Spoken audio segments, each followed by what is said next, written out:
The following presentation is brought to you by kmmedia.pro. Please visit kmmedia.pro for more information.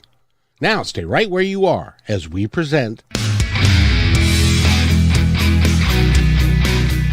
Welcome to Positive Talk Radio, evolving ideas, one conversation at a time. Great guests, dynamic stories and interviews, plus new thoughts on a wide range of topics and concepts. I hope that you'll hang with me, Kevin McDonald, my friends, and of course, you. As together we work to understand why we are all here and what we can do to make our world a better place for all of us. To be happy, be kind, and live in peace together. Yep, that's Positive Talk Radio.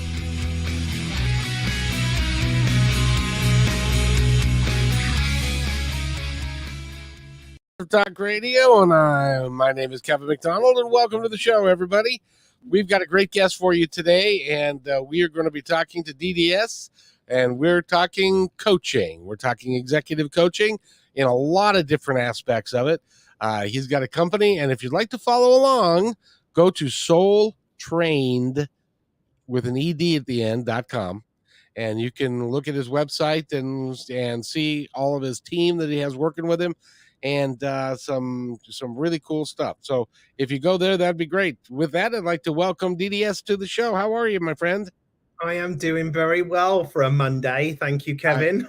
I know. It was a great weekend. Did you enjoy your Easter or your Passover or none of those? Yes, thank you. I had a weekend where I didn't work, which is great. Which in your world is kind of rare, isn't it? It is kind of rare. It is kind of rare. Because you work a lot because you're working with executives and people in leadership and trying to create their brand, which you do all the three of those things. Yeah. It's hard. No, that's all right. It's hard, isn't it? Because they work a lot of hours. Yeah, well, it's not just Soul Trained. I mean, Soul Trained is my main work, but I also run a psychotherapy private practice, and so I'm also an adjunct professor teaching graduate students who are training to become therapists. So, and I'm also studying a PhD in human sexuality. So, with all of that going on, plus, I'm married. And I need to spend time with my husband. So there isn't a lot of time, Well, I'll tell you, your partner is one understanding human being. I'll tell you that. That is very, very true. I am definitely punching above my weight.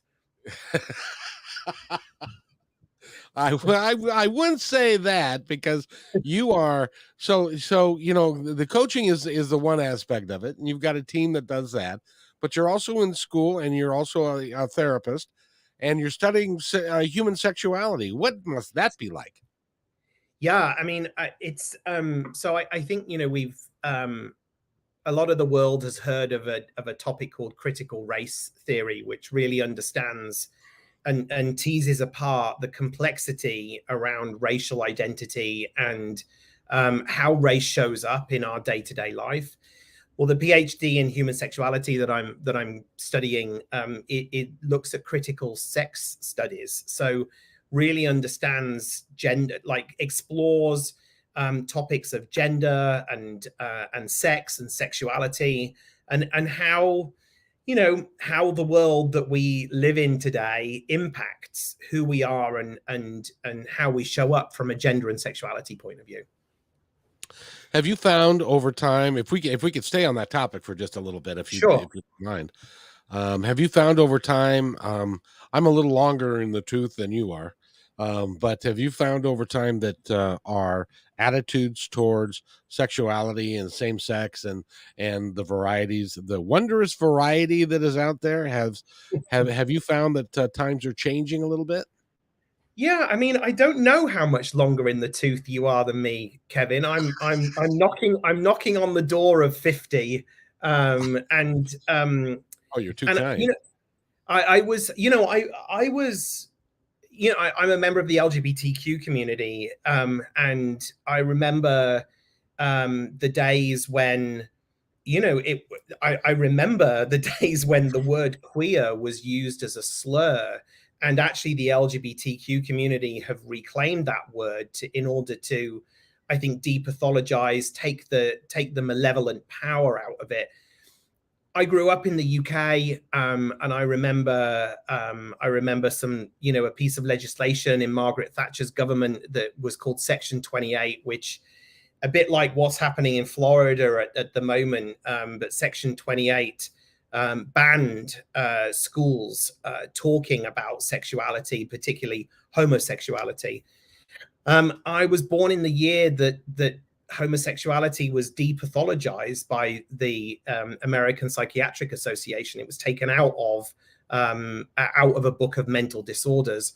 So and in my lifetime, it has become possible to marry a same-sex partner.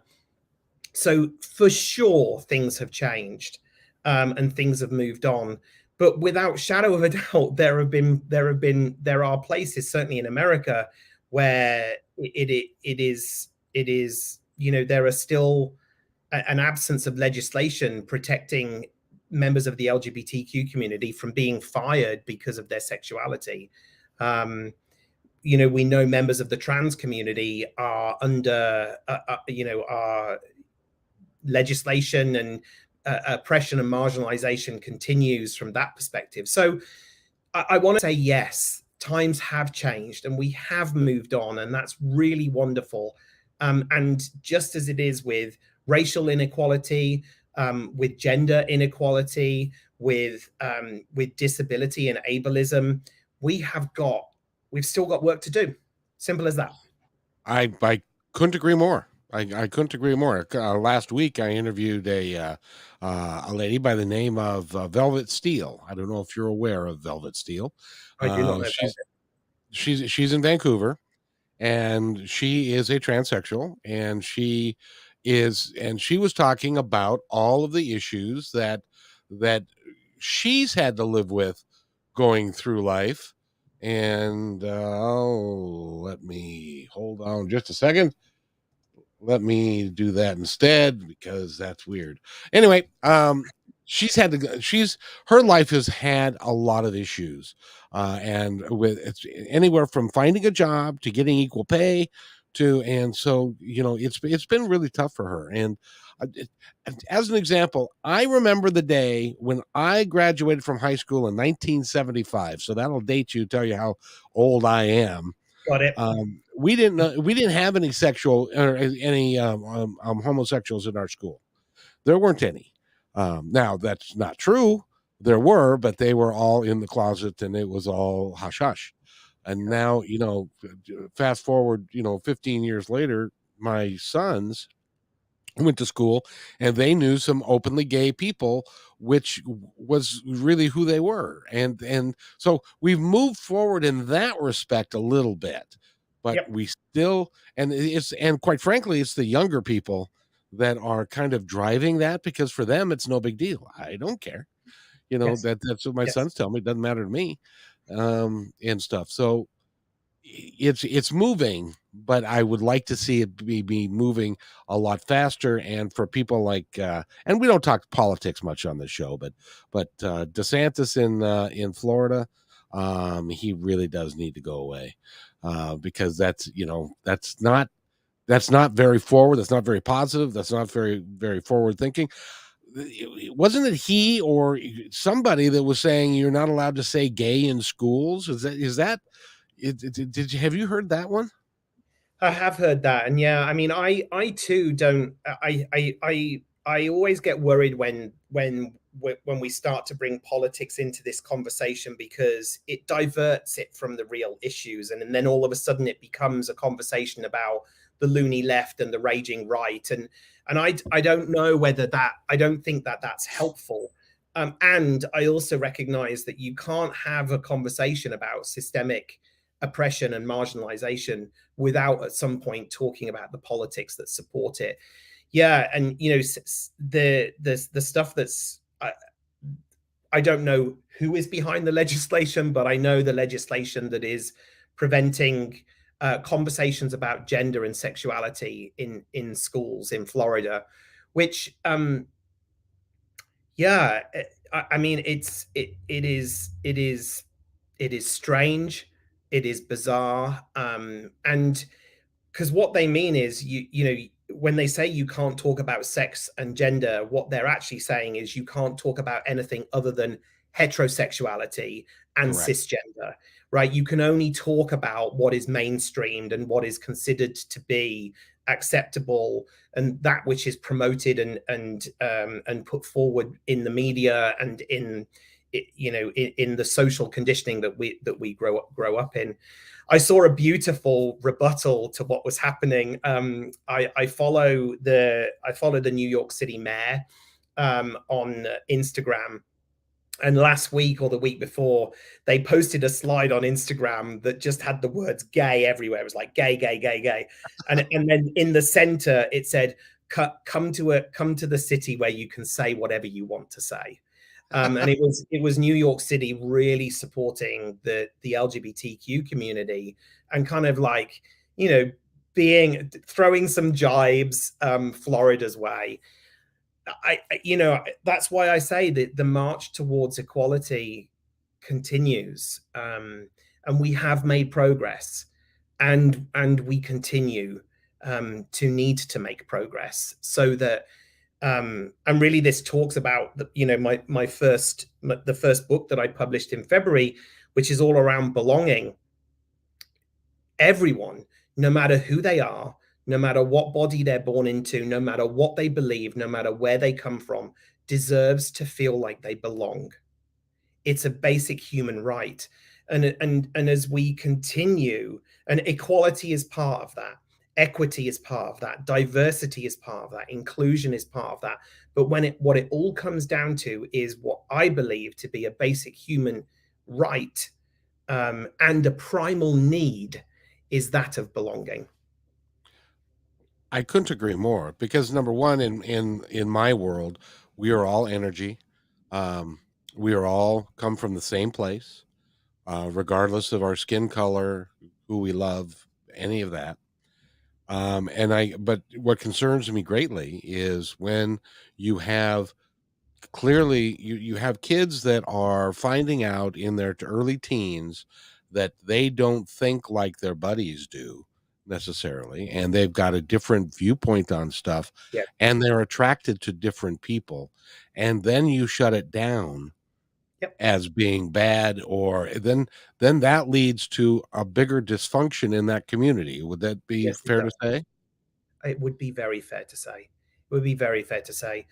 Um, you know, there's many peer reviewed articles, aspects of research out there that will tell us that as young people become aware of race, and gender and sexuality as early as the age of 3, and yet we question when is the right time to start talking about race and sex and gender. And I always think, you know, I think it's sometimes really funny that when we can sexualize young people as young as 4 or 5, if you see a little boy playing with a little girl and some well-meaning adult will say, oh, is that your girlfriend or is that your boyfriend, to a 4 or 5 year old. And I think, well, we're already therefore talking about relationships, and we're already talking about sex, and we're already talking about gender. So if it's okay to talk about girlfriend boyfriend at that age, isn't it okay to be able to talk about boyfriend boyfriend or girlfriend girlfriend or partner partner? I don't know. Yeah. I don't have that answer either, but I can tell you this, and I've said this before, and somebody's going to write me sooner or later. But that is why we get older and we die, because the opinions of the opinions of this country are changing, and they're changing by the young people because they've grown up their entire lives with the gay community and with gay pride and all of that, and it's not a big deal. It doesn't matter. Whereas, and so they have to be taught that it matters, and Right. by somebody who's taking them down the wrong path. And so, I'm hopeful, and I hope it won't take like 2 generations to make it so that everybody can feel good about who they are, because that I believe is a fundamental human right, to feel good about who you are regardless of all of that. I agree. I believe if you're human and if you're harmless, the right to psychological safety, the right to be who you are, is owed. It is not earned. Exactly. It's part of the growing. It's part of being alive, and you can't control who you love. My mother, who's passed away now, used to say, "Well, it's if they just didn't do that, that would be fine." And I said, "Well, do what?" And she said, "Well, and it's like, well, but what you're saying to them is you're condemning them to a loveless life because you're telling them that they can't love the person that they love." Yes. And I'll tell you, I've known some gay couples that are more in love than most heterosexual couples that I know, because there's a deep commitment there, and I really wish that we could all just get past it. That's my fundamental hope. I hope so too. So, but let's talk more about you and all the things that you do. Tell me about your book. What's the name Yeah, of it? so the book came out in February. It's called You Can Be Yourself Here: Your Pocket Guide to Creating Inclusive Workplaces Using the Psychology of Belonging. And it's really written in order to help founders, HR people, CEOs, leaders of businesses, to create a workplace where their team members can show up and be themselves. Um, and it's really important, right? It's really important. I when I think about, when I talk to people a lot about this topic, I often ask people to raise their hand if they survived high school. And that always raises a little bit of a giggle. But I use the word survive very, very deliberately, because it's a terrible time It for is. most people, because we're in that adolescent place where our body is changing, our voice is changing. We've got one foot in childhood, we've got one foot in adulthood, and we are doing our best at that time to fit in, to belong, to try and find our people. I remember as an overweight queer teen, I tried to fit in with the girls, I tried to fit in with the boys, I tried to fit in with the teachers, I tried to fit in with the geeky kids, the sporty kids, which definitely didn't work.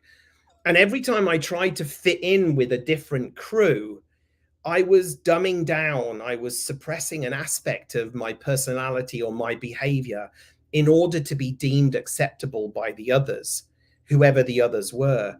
And of course, what happens in that is, at some point, that which is suppressed becomes expressed. And those people that you've tried to fit in with see these aspects of you and they start to back away.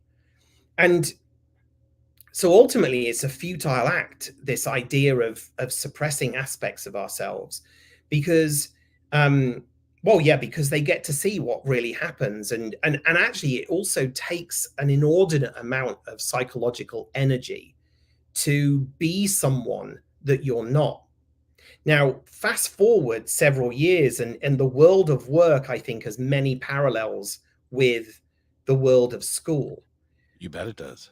Right? So your boss at work is like, the principal or headmaster. Departments are like classes and courses.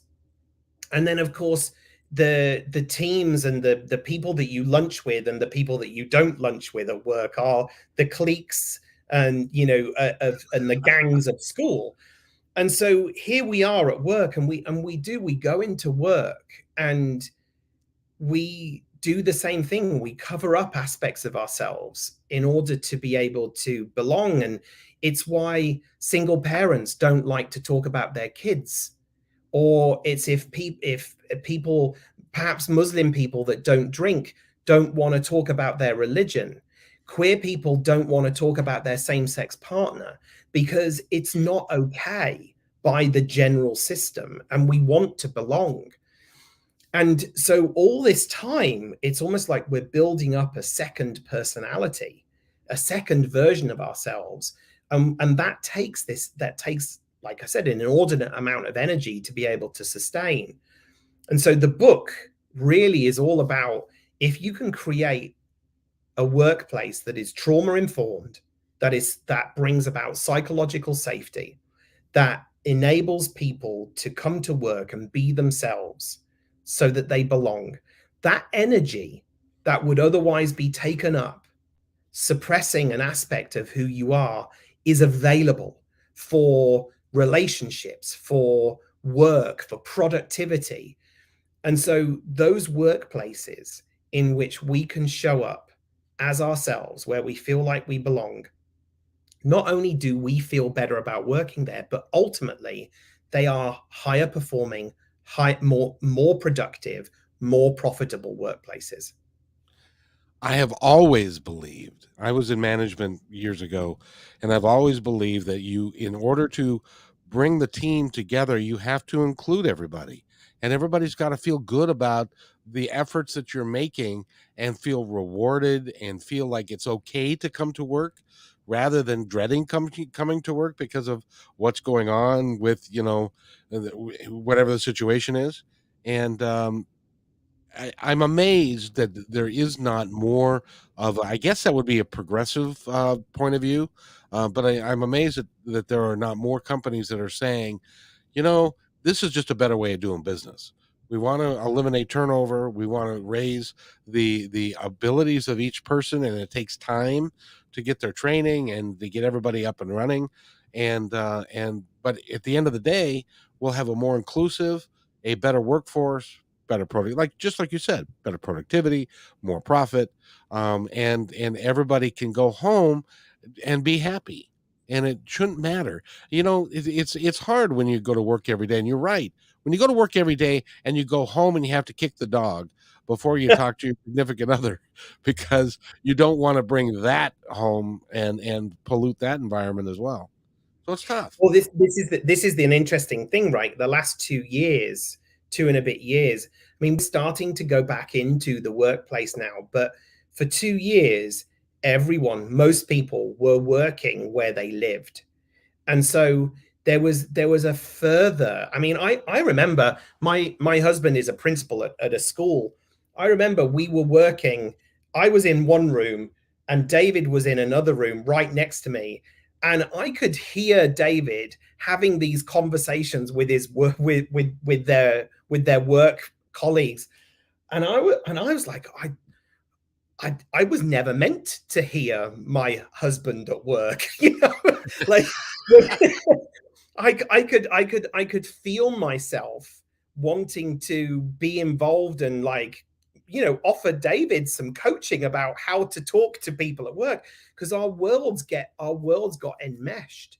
And so now people don't have a commute to be able to decompose from work, and they don't get to kick the dog before they speak to their significant other, because as soon as No.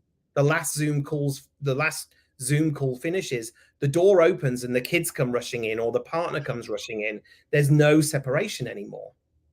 Oh, I know. And the other thing is, you've heard of the Great Resignation that's been going on. I've heard of the Great Resignation. I have reframed it and called it the Great Realization, Kevin. I think that's a better word for it. That's about, because people are realizing when they were home and to their own devices, and they could get up whenever they wanted to and use the restroom or go get a cup of coffee or have lunch, and they still got the job done, but they were free. And then to go back into a environment that is not free and is full of all the things that you've just described, a lot of people are saying, nah, I don't think so. I'm not going to deal with this anymore. Yeah. I think, the pandemic and all of the the rise in hate crimes, and all of the racial abuse that has been very well documented and publicized over the last couple of years, I think has given rise to people asking themselves some fairly big existential questions, and Yep. how that relates to their profession, asking themselves, am I doing what I want to do? Does it light me up? Do I get meaning and purpose from what I do? And some people have answered no to that question, and they've gone off and you know made a career change. And some people have said, yes, what I'm doing is what I want to do. So the next question they've asked themselves is where I'm doing it, where I want to do it. Exactly. Do I belong here? And when people have asked themselves that question and the answer has been no, they've voted with their feet. So this great resignation, there isn't a shortage of talent. There's Mm-mm. just there is just a higher level of discernment amongst the talent. People are asking, they have greater demands of their employer nowadays, which is, am I going to work? Am I going to feel like I belong here? And is my work bringing me meaning and purpose? And people want that these days. I'm a firm believer that everybody at one time in their life, and please confirm or deny this for me, but I believe that at one point in their life, everybody stops and says, "Crap, is this all there is? And what am I really supposed to be doing?" Yeah. Yeah, Is I it? mean, to confirm or deny that, I would say definitely in my experience as a psychotherapist, when I'm working with people across the lifespan, there is a moment in time, and it's kind of at that moment when the clock strikes noon and we move into the afternoon of our life, and that's a moment of reassessment. It's a moment, and it used to be called the midlife crisis, and there's hundreds of loads of names about it, but we're even hearing people talking about quarter life moments of reassessment. And so I think this idea of, I don't I can make some choices, I can make some reassessments, I am in charge of my own career path, I am in charge of my own life, is becoming increasingly accessible to people in ways that it wasn't, in previous generations. I'll bring my dad up as an example. He was an executive for Nordstrom for 40 years. Right. And in his world, he had buddies that changed jobs every 3 or 4 years, and they considered them to be unsuccessful. Look at that. He had to change jobs again. He's starting all over again. He's not getting to the top. He's not staying with the same company and the same. And to be fair, Nordstrom at that time rewarded my dad very handsomely for being there. But Mm-hmm. but he wasn't happy. So his Mm, whole life he spent being unhappy, and that's not why we are here. When on your last day, when you when you've got the hospice people there, and it's the last day of your life, and the last thing you want to have is regret that you didn't do with your life what you wanted to do. But a lot of people don't know how to go do that, which is why your career and what you are doing for people is very, very important. Because a lot of people say, I don't know. I don't think I want to be doing this, but I don't know what to do or how to do it or how am I going to make a living, and all that kind of stuff. So it's great to have a coach that can help you understand yourself and leadership and the brand you want to create and who you yes, really are. That's kind of your fundamental core work, isn't it? it is. It is. Yeah. And as an executive coach, I think a lot of people always ask, what's the difference between coaching and therapy? And I say, well, there's a very fine line. And I think particularly with executive coaching. So when I'm working with senior leaders, CEOs, presidents, SVPs, VPs, there is a very fine line, I think, between coaching and therapy. And as a licensed therapist, as well as a qualified coach, I know when the work is coming over onto the side of therapy, and I know how to ethically and carefully hold it and help the person to navigate back into the space of coaching. So, but one of the great things that I think about working with me as an executive coach is that I've got those credentials. And so, and I started out as a coach, and there were those moments when I realized that my effectiveness, the potency with which I could work with people, was hitting up against this line. And so I went and I trained and became licensed as a psychotherapist so that I could help my clients go a bit deeper with the work. So that, and I often work with executives who are performing, really great, and coaching isn't remedial, right? It's a collaborative, co-creational process to help people unleash their potential. And so oftentimes I'll work with people who have come to me because they're performing really well, they're at the top of their game, but they've got perhaps they're using some behaviors that are getting in their way or other people's way, or they've got a piece of feedback that's following them around that if they can just crack it, then they will, then their performance is unleashed. And so what I can do in a way that many other coaches can't do because of my psychotherapy credential is I'm able to plumb the depths a little bit and understand the beliefs and values that are underpinning those behaviors so that we can address them at source, so that we can address them systemically. Because everybody's human and nobody is perfect. And we tend to think that an executive, he got to be an executive, he must be pretty sharp, pretty talented, but Or she. That's true, or she, and a lot of executives carry around some baggage either in their personal life or how they deal with their professional life and stuff like that. So it's great to bring balance, because that's the one thing that they were not taught. They were Yes. taught to be a go-getter, to get to work 60, 70, 80 hours a week, Yeah. and to get to the top, but they weren't taught balance on how to live their Yep. lives well. Is that right? I would agree. Am I allowed to swear on this show, Kevin? Yes, you are. Okay, so I have a theory that at some level we are all, as human beings, fucked, flawed, and broken. Right? We all are. But as a senior executive, you're not allowed to show that. You're not No. allowed to be human. You have to be this, I don't know, this kind of superhero. You've got to don a cape and put your underpants on outside of your trousers or your skirt, right? And you've got to be this person who's both vulnerable and strong at the same time, who's both authentic but doesn't let their real feelings show at the same time. And imposter syndrome is huge for senior executives, and this tension of needing to bring increasing amounts of humanity to your leadership, while also at the same time this pressure to be perfect.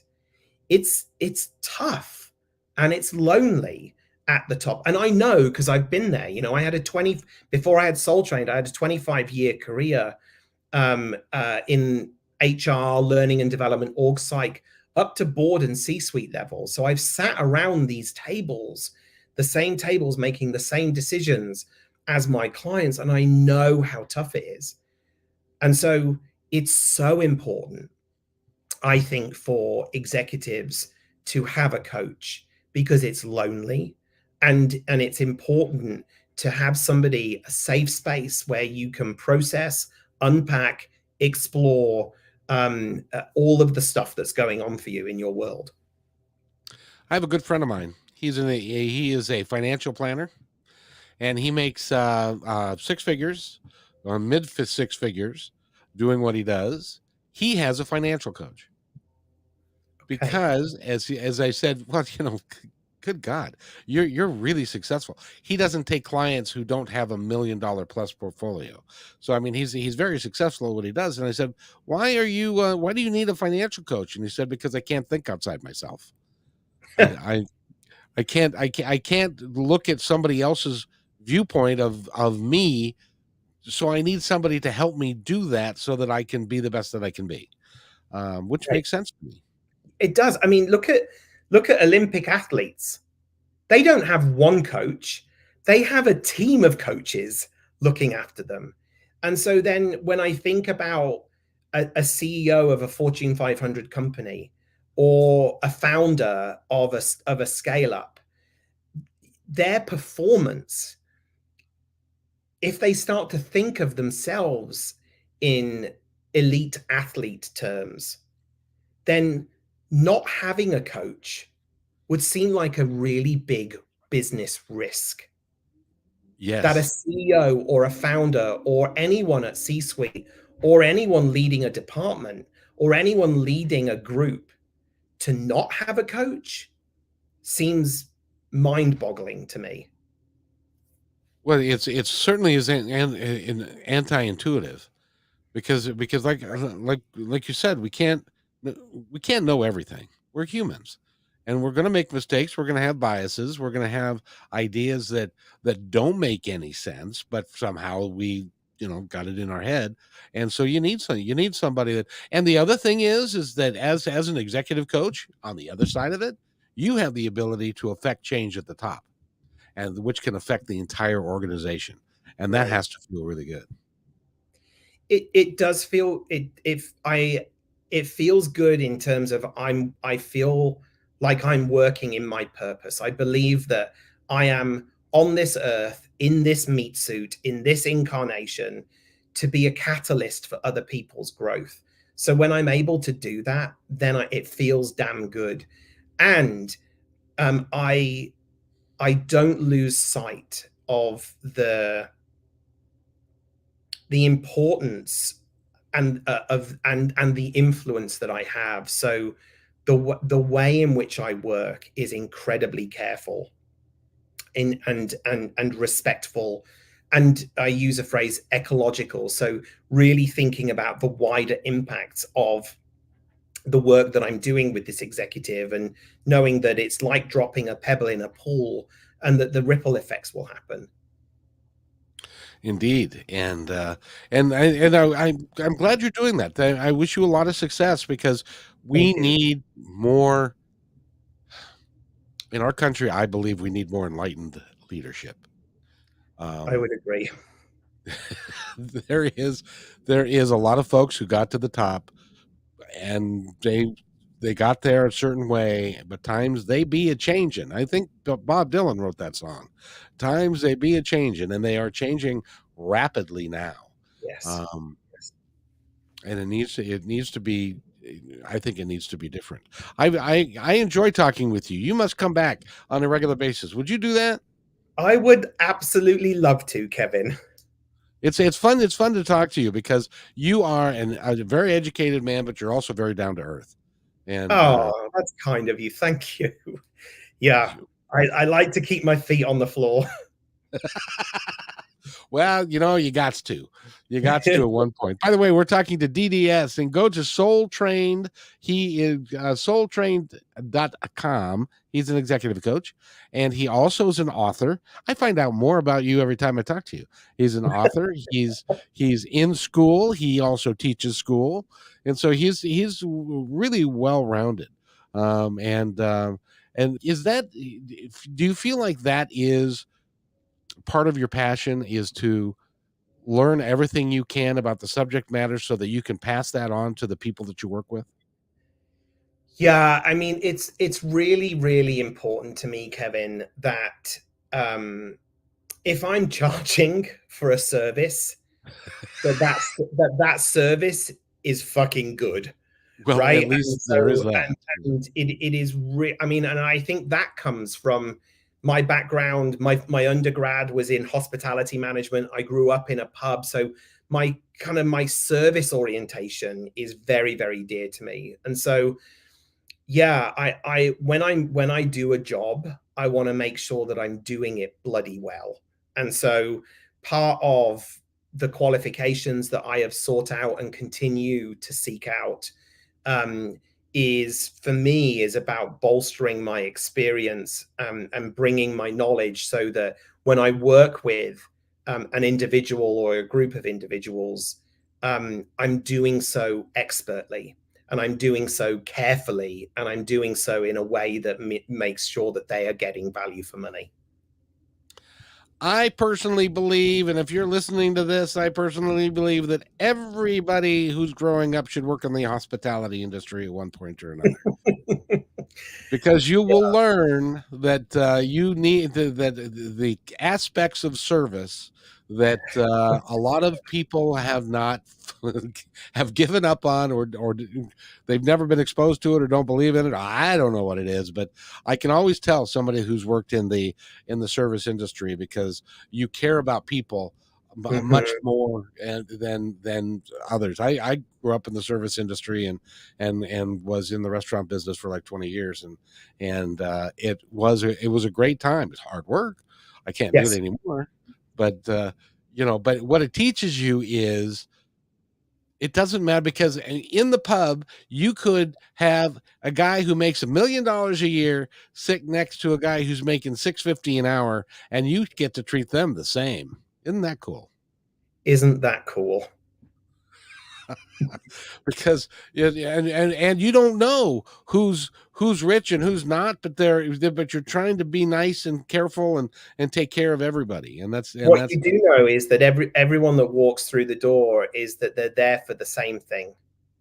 They're there to enjoy themselves. They're there to relax, and they are there to spend their hard-earned money, right? They are coming in, and this is the same with my executive coaching clients, my consulting clients, my therapy patients.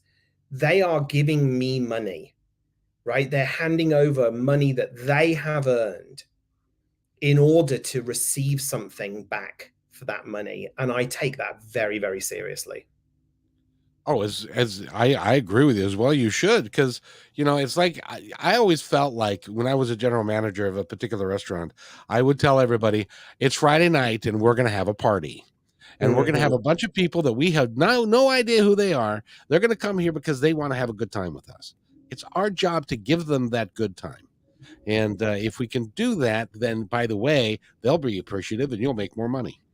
And so it all goes hand in hand, working with each other. But that's the thing that I think our society has lost a bit, is its humanity towards our fellow man and women. What do you think?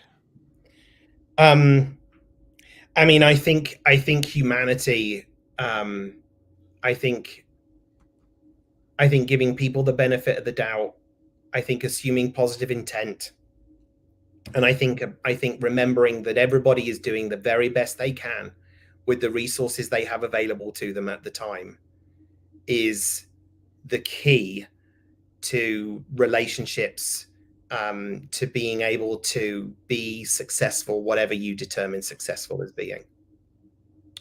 I wish I'd have said that. That's really good. That's really good. But maybe that's why you're trained in this and you do what you do. Because it's clear you thought about this a little bit. We all have our strengths, Kevin. And sadly, we all have our weaknesses. And we have to learn to forgive ourselves for those and to accentuate. I got a question for you that I've been asking a bunch of people lately, because I really would like an answer, and I don't know. Why is it that we as a human being downplay our gifts and accentuate our failings? Well, I mean, I have an answer. I don't know if it's the answer. I think I go back to that space of, at some level, we're all fucked, flawed, and broken. As Louise Hay would say, Louise Hay, who wrote the book You Can Heal Your Life, she said, at the bottom line for each of us is that we are not enough. And so at some level within us, that we each carry around some dark thoughts about ourselves, some judgments about ourselves. And I think when we underplay our success and overplay our not success, it is a way of managing expectations. It's a way of managing our own disappointment in ourselves, because we don't want other people to be disappointed in us either. So that's one explanation for why we do that. I think that's a great explanation because I think you're right. Is that we're so used to having people tell us what we don't do well that when somebody rewards us or tells us that we do something extraordinarily well, we don't necessarily even believe them. Yeah. Yeah, it's like the idea, when somebody pays you a compliment, you say, "Oh, that's a lovely shirt you're wearing," and you say, "Oh, this old thing," or, "Oh, Exactly. your hair looks great today." No one has said that to me in many years. "Your hair Me looks either. great today," and somebody would say, "Oh, yeah, I washed it." So it's almost like what I say to people is like, someone's giving you a gift. Like, imagine if that was an actual physical gift. Would you say, "No, thanks, have it back"? And when somebody offers you, a compliment, a justifiable compliment for some work that you've done, and you downplay it, I really encourage people to stop and just take that in and say thank you, just the same way as you would when someone gives you a birthday present or a gift at Christmas. I couldn't agree more. I have a good friend that whenever somebody gives her a compliment, she says, "Thank you. I received that." Yeah, Um, and that is a whole different dynamic. It really is, and that's really cool. it is. By the way, It we've been talking with DDS, and I'm sadly I could talk to you for like I don't know hours, but I've got to wrap this up because I've got another one coming up right after this, Okie and dokie. but I want you to give you a moment to tell our audience anything that you would like them to know. Our audience is listening now or in the future. Yeah, I mean, I would love to chat with you. Particularly if you're working in an organization where there are challenges with people, which, by the way, is every organization. And if you're looking for an executive coach, or if you're looking for executive coaches to work in your organization, if you're looking to think through some innovative approaches to leadership development, then get in touch. DDS at soultrained.com. Go to the website soultrained.com. Love to hear from you. And please buy the book. Yeah, exactly. And the name of the book is, again, You Can Be Yourself Here, Your Pocket Guide to Creating Inclusive Workplaces Using the Psychology of Belonging, by DDS Dobson-Smith. Didn't they tell you that was a long title when you? They did, and I didn't care. Good for you. Because you have to at a certain point in time, you have to not care what other people think. Right. Well, and Follow maybe your heart. Kevin, we can have another conversation, because the second book is out in September, and that's called Leadership is a Behavior, Not a Title: Your Pocket Guide to Being a Leader Worth Following. I love that. I love that. Absolutely. You need to come back on or about that time, and we'll talk about the second book that you've got out. Great. Not that you've got so much time, mind you, but because you're a busy dude, man. Well, it's a pleasure talking with you, so I will come back. I appreciate it, and you're an awesome man, and you're working to make, on your website someplace it says that you're working to make a change in 1 billion people. That's a bit of a goal, but it happens to be the same goal I have.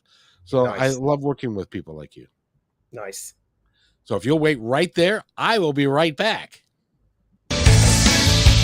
Thanks for enjoying this episode all the way to the end. Please give us a like and subscribe to this channel. This has been a production of kmmedia.pro. Please visit our website, oddly enough, named kmmedia.pro, for more details about us and our mission, which is to provide great positive programming designed to inspire us all. I'm Kevin McDonald, and I'm proud of these shows, and I truly hope that you'll like them and share them with friends and family. So on behalf of our entire team, remember, be kind to each other, because each other's